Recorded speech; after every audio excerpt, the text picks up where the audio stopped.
This is a very controversial topic, and I encourage you to stick with me throughout the whole video. I'm Erin, founder of FC3 and this channel, Small Town TNR. We often hear, how could you support a shelter that's a kill shelter? I would never give money to a kill shelter. How dare they kill those sweet animals when they're healthy? They're just a kill shelter. So let's talk about the difference between certain shelters. You have your municipal shelter, which is often open admission shelter. That is where they are legally and contractually obligated to take in every single animal that comes in their door. Every single animal.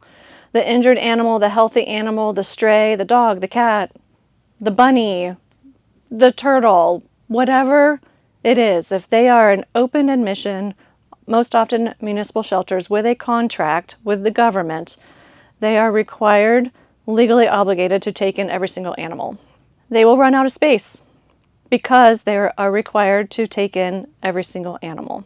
Sometimes these shelters euthanize for space. They don't have another option. They work hard to transfer to other rescues. They work hard to transfer to other states and other shelters that may not be open admission shelters. So they work their tails off so they don't have to make that difficult decision. And I want us to remember the people who are doing this. They did not go in, sign up because they want to kill animals. The people who go into rescue, they want to make a difference. It hurts their hearts. It kills them when those are the decisions that have to be made.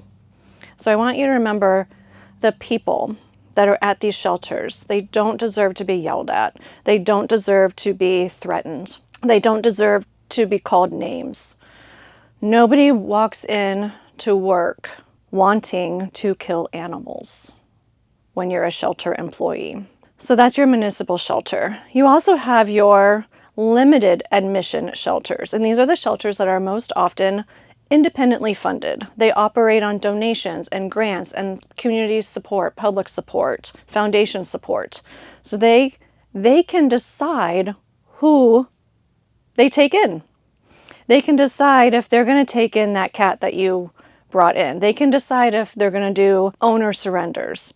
I'm in the state of Ohio. You might be surprised to hear that there are some shelters in our state that refuse to take in cats of any kind. There are some shelters that refuse to take in abandoned cats, stray cats, free roaming cats. So they have the opportunity to limit what they bring in and who they have space for. If they are full, they can say, I'm sorry, we're full. And we classify those as no-kill shelters. So I wanted to be clear as to the different types of shelters, and that one is contractually obligated to take in everything and they will run out of space. The other one can put parameters and boundaries up and they can say no. Now, we do have at times where people then want to argue and fight with our shelters because they say no, and they say no too often. But they have to say no because they are out of space. So if you want to help out, if you don't like these messages, if you don't like the kill part of a kill shelter or the limited admission shelter saying no to you, this is where you can help out. Instead of judging or criticizing, start contributing.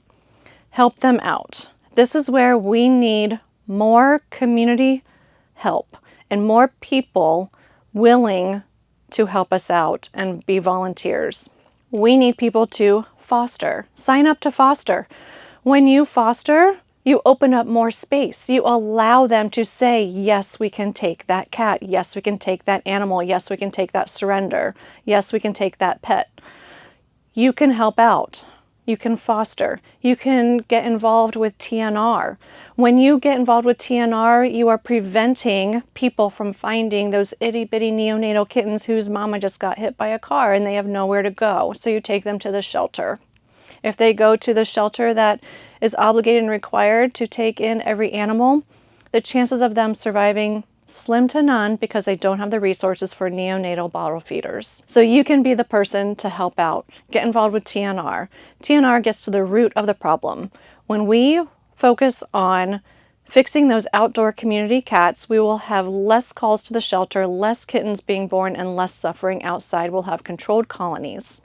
So I just encourage you, before you judge, before you become a keyboard warrior, before you give your opinion and you criticize, please consider contributing to being a part of the solution. Please reach out to your local shelter, your local rescue, your local TNR group. Ask how you can help. Ask how you can be involved. Thanks for watching. Leave a comment below and tell me how you are going to be involved and be a part of the solution. We'll see you in the next video.